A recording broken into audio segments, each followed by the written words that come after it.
It's All-Star break, which means we get a break from watching this goddamn team, but we still got to talk Bulls stuff, man. There's still plenty of stuff to talk. And one thing I've been thinking about a lot lately is Billy Donovan. And how is this relationship still going? What do either side gain from this? If you guys have been following me for any period of time, you know I'm not a Billy Donovan fan. I've never been a Billy Donovan fan. Even when they made the hire, a lot of people were hyped. I was pretty bullish on it. I looked at the OKC thing. And I was like, look, man, he had KD and Russell Westbrook at their peak, and he couldn't get them over the hump. He had a 3-1 lead over the Warriors, and they completely melted down.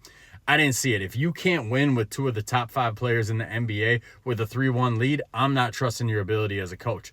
And then his last year in OKC, a lot of people gave him credit for them being the surprise team. I think we all know that was Chris Paul now. That was Chris Paul playing with a chip on his shoulder, showing people that he ain't done yet. So I was never a Billy Donovan fan. When it comes to college coaches, I always question, how's it going to translate to the NBA? Because in college, some of these guys, it's like they're not great X's and O's guys. They're not great strategy guys. They're really good recruiters. They're really good at getting better talent than everybody else. And you look at his Florida teams, and you can make the argument that that's all he really did is just recruit great talent, recruit a great team, and just roll the balls out, let them play. So in the NBA, we haven't really seen it translate for him. And I'm old, man. I'm old enough to remember when Billy Donovan was like the young upcoming coach, when he was on his Florida run and people were saying he's the best coach in the country. I'm old enough to remember when the Orlando Magic hired him and everybody was hyped for them. And then he backed out at the last second and decided he didn't want to leave yet. So Billy Donovan's been in my life for a while, and I've never been convinced that he's that great of a coach. And in Chicago, it's been playing like that, man, and it's only getting worse. Every year is getting worse, and I just question, what does Billy Donovan gain from this? Because once upon a time, he was probably going to the Hall of Fame. Just based off that Florida run alone, he was probably going to the Hall of Fame. And then you go to OKC, doesn't really work out, but you always had him in the mix. You always had him in the playoffs. Nobody was saying Billy Donovan's a bad coach when he's in Oklahoma City.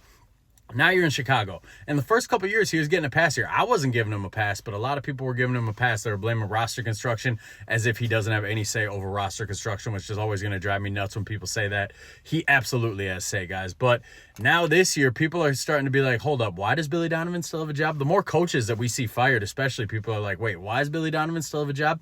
I was listening to the Carmelo Anthony podcast the other day. He had Lil Rel on, who is a huge Chicago Bulls fan, and they spent like 5 to 10 minutes talking about how does Billy Donovan still have a job. Rel was really low on him. He feels the same way I do. But even Melo played for Billy Donovan in OKC, and Melo was like, yeah, I can't understand why he's still the coach there. So national media is starting to pick up on it. It's starting to be a thing, and it's got to be tarnishing Billy Donovan's legacy.